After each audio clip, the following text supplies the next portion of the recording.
wax ka baro hababka looga hortago guuldarrada. Qof kasta oo inaga mid ah waxa uu u baahan yahay qaab uu uga hortagi karo guuldarrada nolosha. Laakiin nasiib darro qof kasta waxa uu ku mashquulay sidii uu ku guuleysan lahaa, laakiin ma uusan ku fikirin sidii uu uga hortagi lahaa guuldarrada qudheeda. Xaqiiqada guuldarradu waa qayb ka mid ah nolosha, waana muhiim inaad barato qaabka looga gudbo. Ha u ogolaan cabsida guuldarradu inay burburiso noloshaada iyo mustaqbalkaaga. 1. Baro khaladaadkaaga. 2. Nafta si fiican u deji. 3. Dooro jiho cusub. Maamul maskaxdaada. 4. Maamul maskaxdaada. 5. Ka fikir waxa keenay guuldarrada. 6. Ha u ogolaan dadka kale inay hoos ku dhigaan. Iibso buug yar oo xasuus qor ah. Badi ducada. Waa 8.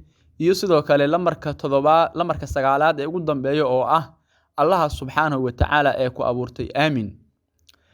Cibaadada badi Allah sareeyo subhanahu wa ta'ala xasuuso in eebe garabkaaga taagan yahay mar kasta, meel kasta iyo xaalad kasta oo aad ku sugan tahay.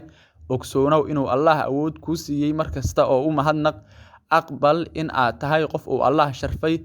Mahad Allah ka dhigay Ilaahi inuu ka dhigay bini aadam oo aanad ahayn xayawaan iyo wixii lamid ah. Ha ka baaqan guusha. Haddii aad ka baqato wadada guuldarrada ayaad ku dhacaysaa, weligaana lagama yaabo inaad heshid. Guushu ku imaamayso adaa raadsanaya, guushu ku soo dhaweyn mayso, roogna ku dhigi mayso, adiga ayaa samaysanaya. Tallaabada ugu horeyso way adag tahay, laakiin waa fududaanaysaa. Noqo qof jira, noqo qof la soo hiigsado, noqo qof samir leh iyo dulqaad sidoo kale leh.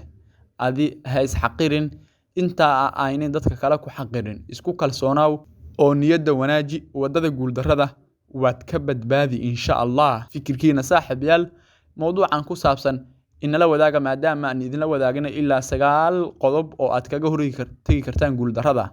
Waxaa laga yaabaa dhammaantiinba inaad muuqaalo hore u daawateen sidee loo guuleystaa, sidee nolosha heer looga gaaraa, waxyaabahaas oo dhan. Laakiin sidee la iskaga ilaaliyaa inaad noqoto failure qof nolosha ku dhaco ayaan saaxiibayaal maanta idinla wadaagnay. Waan rajaynayaa in wax badan aad ka faa'iidi doontaan. Soo dhawaada saaxiibayaal, mahadsanidin.